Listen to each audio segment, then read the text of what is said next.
مانی پێخەمبەرێ ڕۆناهیە. گەلو هێندزانن بەری 1700 ساڵان پێخەمبەرێک لە کوردستانی بانگەوازیە خوا بەلاف کردە.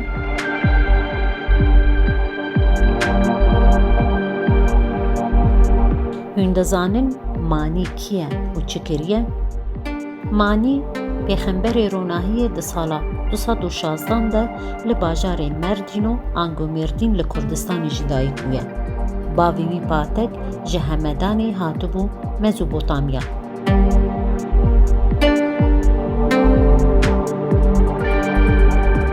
Di 24 saliya xwe de Manî pêxemberiya xwe ragihand.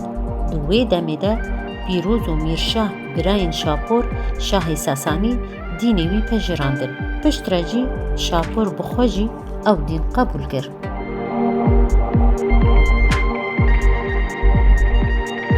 Xelkê ji dînê wî re digotin dînewer an jî pakdîn. Pişt re jî Manî seferin ji bo Uyguristan, Hindistan, Çîn, Rom û Misrê kirin. Li Hindistanê gelek bandor ji Budayê wergirtin. Di dema Hurmizşah de dînê wî serbest bû.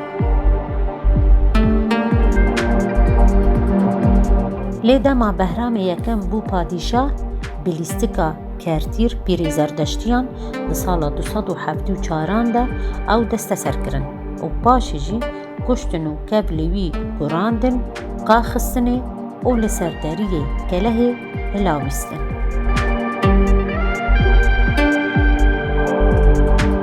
Manî çendîn kitêbên xwe yên pîroz jî hebûn, ji wan jî İngilyon yani İncîla Zindî, Zebûr, Şapurgan, Name û Erjeng.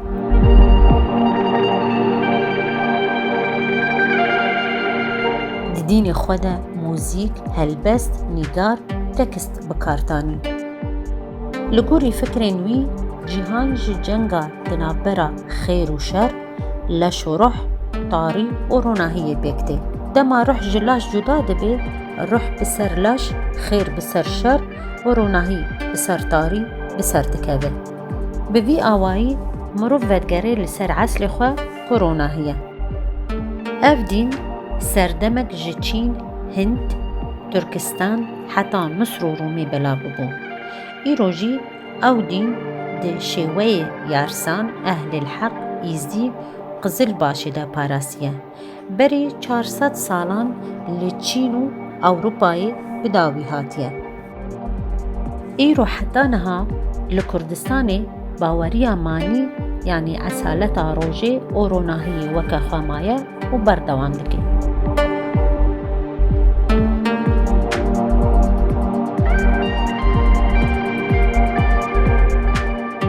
Bînerên hêja ji bo em berdewam bin me bişopînin û bipejirînin.